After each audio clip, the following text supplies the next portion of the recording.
Yes, nongeye kuguha ikaze mukunzi wa platform, mukunzi pari umunsi wakoze subscribe ndetse nawe kande ndetse ukore no kukazogera kugira ngo nawe uzajye ubona ipari y'umunsi buri munsi dutanga ziba azizewe kabisa, zikomeje kugenda zifasha benshi gukura amafaranga menshi muri betting kabisa. Nicyo twaziye, nicyo dukora kabisa. Nawe rero twiyungeho winjire mu bantu ibihumbi byatugiriye icyizere ku bwa experience dufite muri ibi bintu.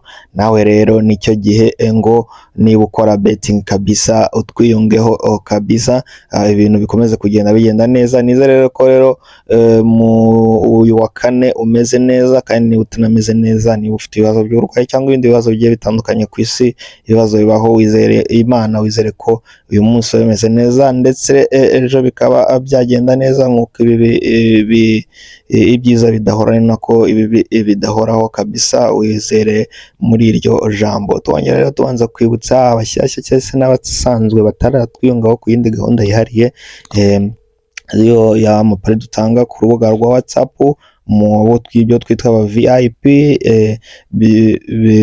Ndagira ngo ugende ubona ama screenshot y'izo tuba twagiye dutanga kabisa. Nta kindi rero bigusaba, uratwandikira ndetse tukabishyira no muri iyi group ya VIP, ndetse no kugenda ubona aka video kabisa ka screen recording y'uburyo biba bigenda byifashe ku ma historique yacu ya ma betting yacu dukora. Ugenda rero ubireba aka video, karagufasha kugira ngo ugenda urushaho kubona uburyo ibi bintu tubikorana uburambe kabisa. Ngira ngo uragenda ubona ibyo twagiye dukora muri aka video, ndetse uragenda ubona historique yacu.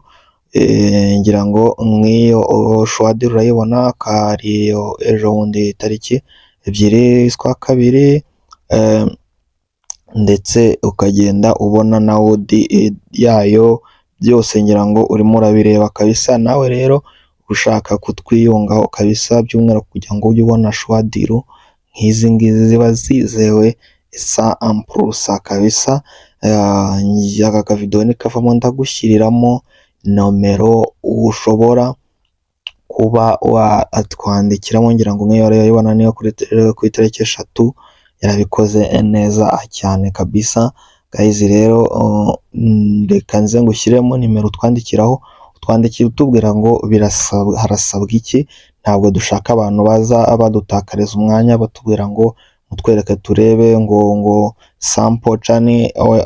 Ntabwo ibyo ngibyo aribyo dukora. Ngira ngo nimero urayibonye kuri WhatsApp.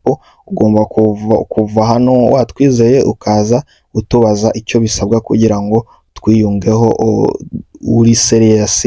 Abantu baba VIP bagomba kuba bari serious cyane.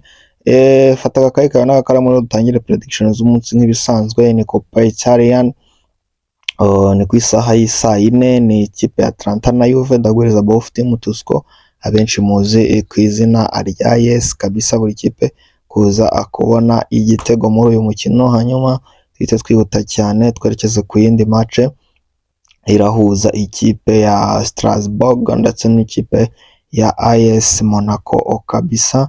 Ndaguhereza rero kugura ko uyu mukino ubonekamo ibitego bibiri, ni over 1.5 goals kabisa. Ibintu bikaza kuba bigenda neza 5-5. Turakomeje rero n'indi match irahuza ni muri Copa del Rey. I think ni Real Betis iraza ko yakira ikipe ya Atletico Madrid cyangwa se ATM. Ndaza kubangurira rero kugura double chance ya Atletico de Madrid kuza kubitsinda uyu mukino cyangwa se ikaba yawunganya kabisa. Guys rero mu cyiciro cya kane mu Bwongereza muri Ligue 2, Accrington iraza kuba yakira ikipe ya Salford ku isaha y'isa 4:1. Uriya munota umwe n'uwikirano bwa mbere mbonye match iraba ku isaha y'isa 4:1. Hanyuma iyi match ndaguhereza kugura ibitego bibiri mu mukino, ni over 1.5 goals kabisa. Hanyuma twageze mu gihugu cy'Ububiligi, naho baraza kuba bakina igikombe cy'igihugu saa 3:30 ni Anderlecht ndetse n'ikipe ya Royal Antwerp. Ndaza kubangureza kugura double chance ya home team, no kuvuga ngo ni double chance y'ikipe iri mu rugo nibanza of course, hanyuma dukubita tubangura duhita twerekeza no ku yindi match irahuza ni muri gihugu cya Israel, ni Maccabi ya 4 ndetse n'ikipe ya Maccabi Tel Aviv. Ndagwereza kugura win full koko ya Maccabi Tel Aviv kabisa. Guys, rero ushatse ipari ya mbere wayicira ahangaha ugahita ufata indi page tugakomerezaho dutangira hano n'agapari kacu ka kabiri. Ikipe yitwa Telstar iraza ko yakira ikipe ya GA Eagles saa 3. Ndaza kubangwereza kugura ibitego bitatu muri uyu mukino, ni over 2.5 goals. Rwango tuvuze ibitego bitatu mu mukino niyo byarenga, ikibi nuko byajya munsi, iyo byarenga bikaba bine cyangwa ipfa kuba bitatu byagezemo niyo over nyine, abatabisobanukiwe babimenye. Hanyuma isaha 4:45 Sporting na kipe yitwa AVC baraza kuba bacakirana. Ahangaha uragura from koko win ya Sporting uteranyije n'ibitego bibiri mu mukino, ni Sporting win combine na 1/5 goals kabisa.